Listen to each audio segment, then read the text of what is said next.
All right. Hello, everyone. I am Samantha Weisbach. I am the owner and general manager here at Dancewear Center, and I am joined today by a very special guest who I am going to allow to introduce themselves.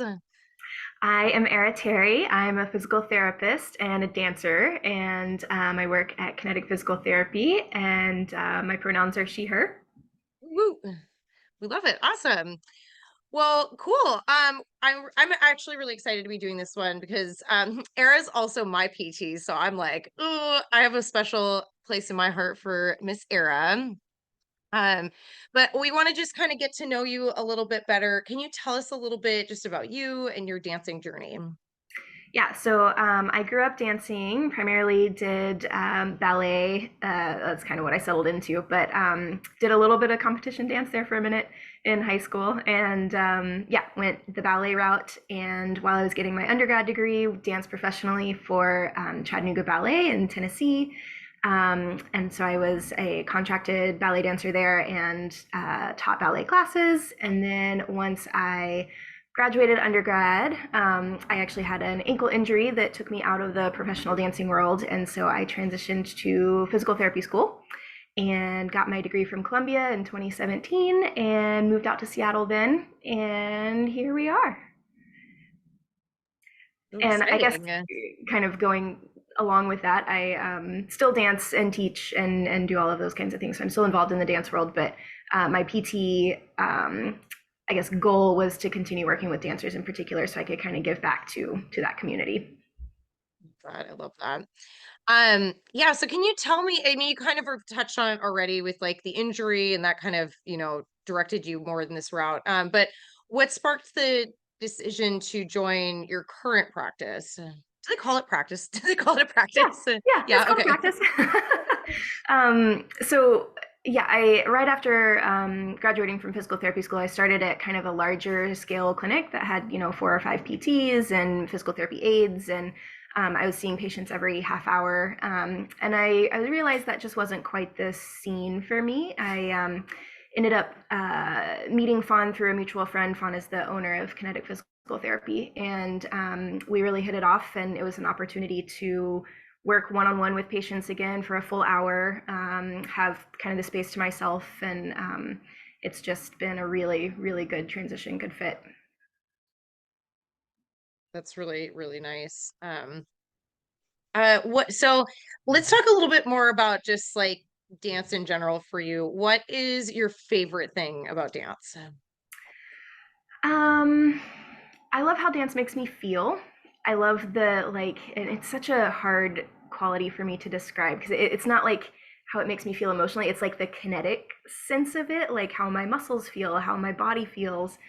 Um, like I said, I predominantly trained in ballet, and so I love ballet for like the structure. I've got a little perfectionist side, and like just knowing kind of what to expect and yeah, just like refining technique, and I love that aspect of it. But since my injury, I've been doing more contemporary dance because I can't really do point work as well anymore. Although Sam has fit me for point shoes before, it's been great. And so I love the like creative aspect of contemporary dance and like actually getting into more of the emotive side of it and just like expressing myself differently. And I also don't love speaking, spoiler alert.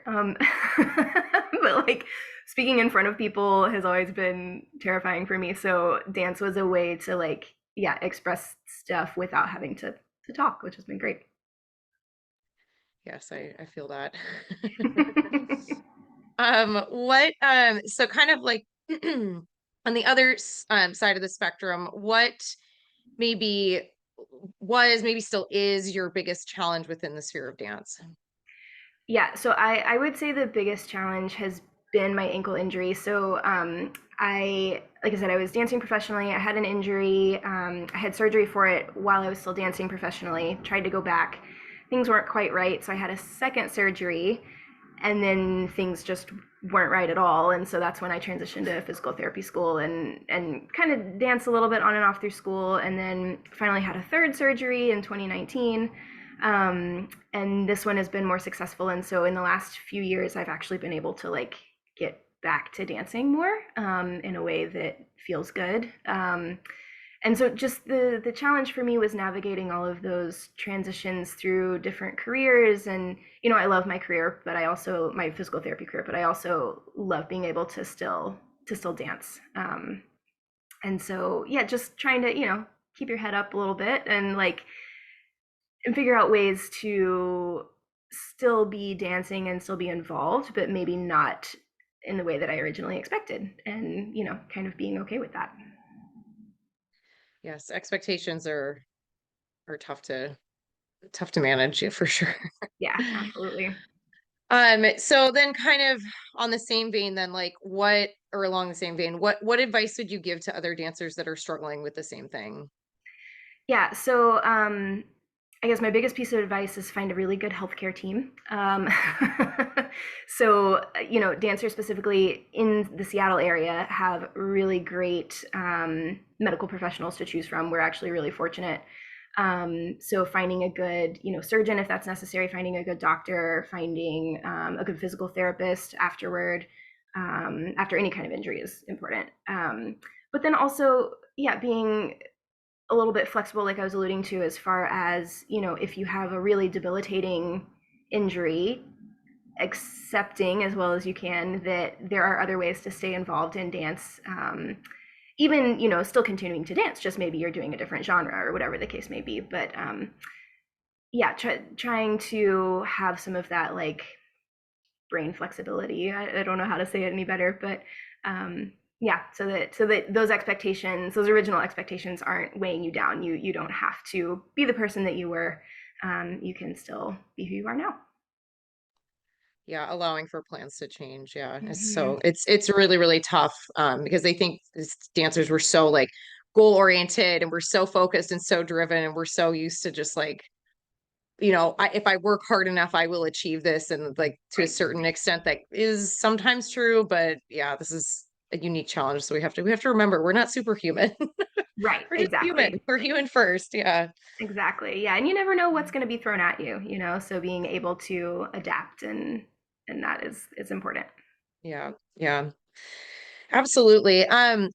Well, okay, so and then kind of more on like either the dance medicine or the dance world, whichever you prefer, but what is something you want to see change and what are some steps that we can take to move forward towards that change? Yeah, so I would say my answer is going to be both for the dance medicine world and the dance world, because I just want those two things to mold together forever. Yeah, so the biggest thing for me, I would say, is I would love to see the stigma around injuries change with dancers so that dancers are more comfortable telling their teachers, hey, this is hurting, I'm not sure what to do. Maybe I should sit out today. And then teachers also respecting that, and, not making it, well, if you don't do this, then you're not going to be able to perform. Or, I mean, at a certain point, yeah, if it's dress rehearsal and somebody sprains their ankle, you got to do what you got to do. Um, but yeah, just minimizing that stigma between injuries, and that's not going to end your career, right? Everybody gets hurt. Dancers, it's like 80% of us have some kind of injury at any given time. So that would be one piece of it. But then also, I think teacher training is a big piece of that as well, where we tell our teachers, you know, you may understand some injuries to an extent, but you need to know where to send dancers if they do come to you injured, and train teachers to, not totally freak out if a dancer is injured, and take them off of the whole cast list or whatever. Um, and then just generally integrating more cross training for dancers. I think the way that dance classes are structured, there's so much, oh, what's the word I'm looking for? Tradition, in especially ballet specifically. That's just kind of my familiarity. But and I wish that there were ways to change up kind of how we transition into ballet class, like providing a warm up, for example, making sure that dancers actually get their heart rate up, get their muscles warm before we ask them to do all of these actually quite strenuous movements. Even plies and tendus are pretty strenuous, for your joints and your ligaments and everything. Um, so yeah, kind of revamping the structure of a dance class, but also just getting teachers generally to provide more cross training and encourage that for their dancers. Also getting rid of the stigma of if you strength train, you're going to get bulky, right? Strength training is so important, cardiovascular training is so important, cross training, which just means anything that's not dance. So your dancers don't have to be in dance class 7 days a week to get better. There are other avenues to do that. As you can see, I feel strongly about all of these pieces, so soapbox complete. I love it. I'm right there with you. Oh, I will stand behind you on the soapbox, going like this. Yes, yay. Um, well, cool. Okay, so and then kind of maybe just in general, or maybe pertaining to this specifically, do you have any specific resources that you'd like to share with our audience? Totally, yeah. So like I was saying, Seattle is a really great place for dance medicine specifically. So there's a group called Seattle Dance and Performing Arts Medicine. Its short form is going to be CPAM, SEA capital PAM. And there's a website, cpam.com. But they're a nonprofit group. I'm a board member and a clinic organizer, but we host free monthly clinics for performing artists of all kinds. Usually every single month. We take a little break in the summer. But you just go to cpam.com and you can sign up for the listserv, and then you can receive announcements for those clinics when they're coming up. And then you just sign up and you come in, and it's totally free. And you get treated by professionals that actually know performing arts and dance. So there's usually one or two MDs on staff, and then a whole bunch of PTs, and there's usually some students taking notes. So you get this whole interdisciplinary, multidisciplinary crew taking care of you and taking a look at you in ways that maybe other professionals haven't. So that's CPAM. And then another resource for those that are just interested in some of these like dance medicine ideas that I was bringing up, there's the International Association for Dance Medicine and Science. You don't have to be a member to get access to a lot of their content. They've got a lot of good resources. IADMS is how we refer to it. But it's an international organization and hosts annual conferences, and it's just a whole bunch of minds. It's actually dancers and teachers can be members as well. It's not exclusively clinicians that are a part of this crew. So that's a really great resource as well. And then I work in West Seattle. So if you are in the West Seattle area and need a physical therapist, I'm at Kinetic Physical Therapy. And we've got our website, kinetic-pt.com. And I think that's good. Cool. Yeah, no, that's great. And we'll make sure that there are links. This will be shared on our blog as well. We'll make sure there are links to everything for everyone and down in the description. Fabulous. And then yeah, last but not least, what's coming up for you in the near future? Are you teaching classes? Are you hosting workshops? Are you performing? What's new with you? Yeah, so I just performed weekend before last, actually.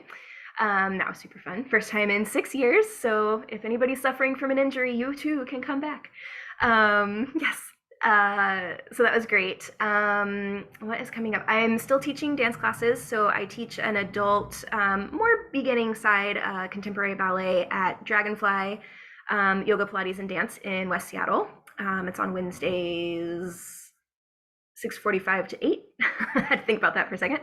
So I'd love to have anybody come in and join me for class. I just found out today that an abstract that I submitted for IADMS was accepted as a poster for the conference coming up this fall. So that's very exciting. So I'll be getting ready for that. And no particular workshops. I always am stewing ideas of some conditioning workshops and things, but I'll be doing some of that with just some local studios over the summer doing some conditioning training.